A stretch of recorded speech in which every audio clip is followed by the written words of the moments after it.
Commander Jothik stood on the observation deck of the Galactic Council warship Infinite Reason, his four eyes fixed on the tactical display with a mixture of disbelief and mounting horror. The human fleet had just deployed their primary weapon system, and every fiber of his being told him this had to be some kind of elaborate joke. "They're throwing rocks," he said flatly, his translator struggling to convey the depths of his incredulity. "Please tell me my visual cortex is malfunctioning." His second-in-command, a crystalline Velkari named Shimmer of Dawn, rippled with what could only be interpreted as sympathetic embarrassment. "Confirmed, Commander. The humans have launched approximately 4,000 kinetic projectiles. Composition, iron, nickel, and various silicates. No propulsion systems. No warheads. No exotic matter. They are, as you say, rocks."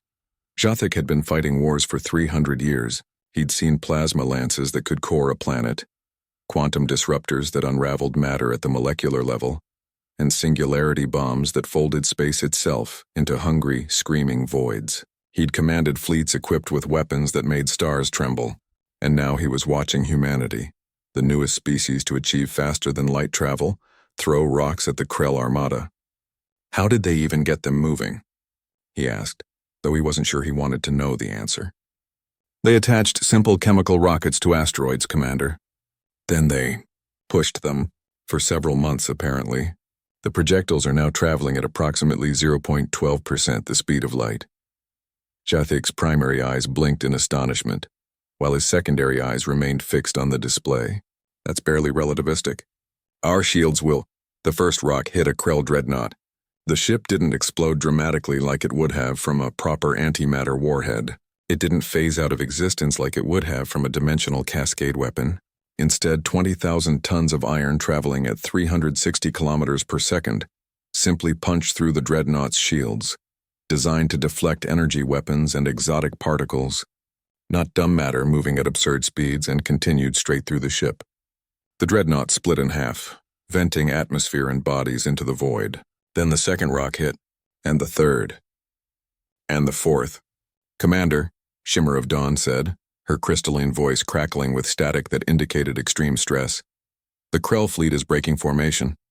They're trying to evade rocks." Jothik watched as the mighty Krell Armada, conquerors of 17 star systems, wielders of weapons that had humbled the proud Talvek Empire, scattered like frightened prey animals before a predator they couldn't comprehend.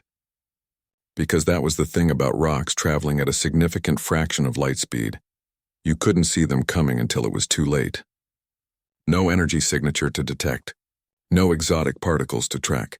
Just mass and velocity, and by the time your sensors registered the gravitational distortion, the rock had already arrived. Another Krell ship died. Then two more in quick succession.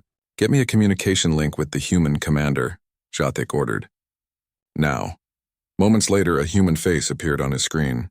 Admiral Chen, if Jothik remembered correctly. She looked tired, her hair pulled back in a style that seemed designed for pure functionality.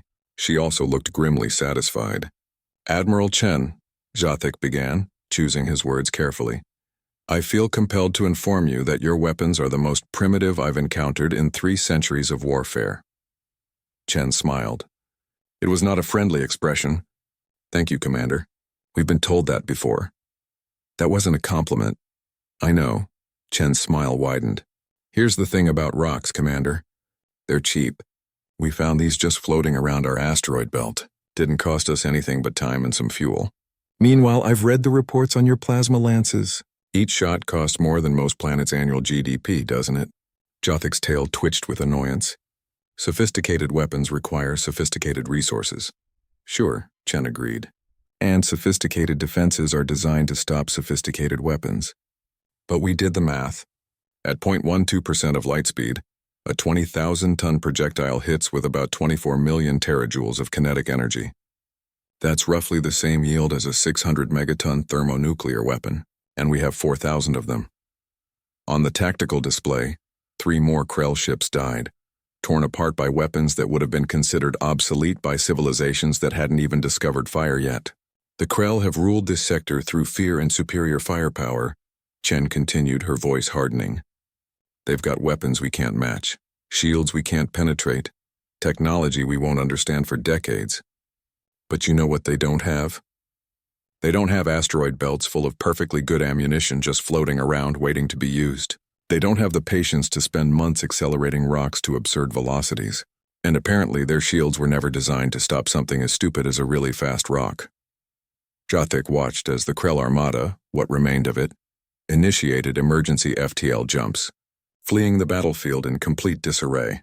In the span of 20 minutes, humanity had broken the siege of the colony world of New Jakarta, using weapons that technically shouldn't even qualify as weapons by modern standards.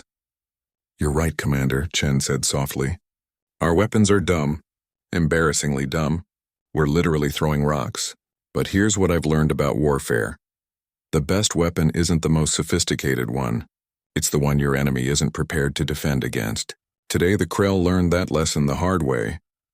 The communication ended, leaving Jothik alone with his thoughts in the debris field that had once been a Krell Armada. "Shimmer of dawn," he said finally, his voice quiet with something that might have been respect. "Make a note in my log. Humanity is using the dumbest weapon I've ever seen, and it's terrifying. Because if humans could do this much damage with rocks, Jothik couldn't help but wonder what they'd accomplish once they actually developed sophisticated weapons.